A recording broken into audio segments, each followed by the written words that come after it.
Недоследно се имплементира Законот за управување со отпад во делот на интегрираното и регионалното управување. Државната комисија за спречување корупција утврдила дека општинските претпријатија се во лоша состојба и не се ефикасни во управувањето со отпад. Коруптивното однесување во оваа сфера е поврзано со остварувањето корист преку злоупотреба и тргување со влијание, а неказнивоста е една од клучните причини за делувањето на загадувачите, велат од антикорупција. Според нив, последен случај кога јавното обвинителство покренало обвинение за коруптивно однесување е во 2015 година. Тој се однесува за настан од 2009 година кон оператор кој третирал отпад. Значи, била издадена дозвола од страна на овластени лица, при тоа без да бидат исполнети законските услови. Сепак овој случај, според достапните информации, се уште нема конечен судски епилог.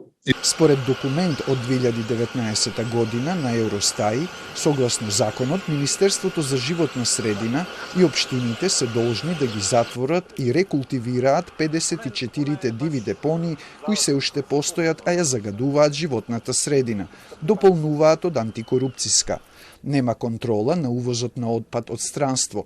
Не постои акредитирана лабораторија што ќе го испитува отпадот, течните горива и мазутот, а медиумите кои ја следат оваа проблематика не се задоволни од донесениот закон за увоз на отпад заради нецелосната примена. Ние во медиумите имаме многу критики пред се на работата на инспекторатите, потоа на неусогласеноста на механизмите за контрола, односно на инспекторатите, министерствата и сите тие што треба тоа да го контролираат.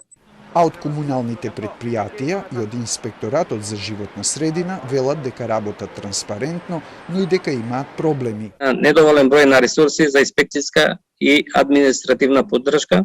Секако е мощно важно и финансиската поддршка во форма на доволен буџет за реализација на сите планирани активности. Недостаток на сопствен канцелариски простор, како и недоволен број на возила. Нема значителна селекција и преработка на отпадот, а нема ни доволно контејнери за негово складирање, велат од Државниот завод за ревизија. Според нив, во 2019 година биле собрани 623.000 тони отпад, од кои 9 тони е пластичен, а неговото рециклирање е под 1%.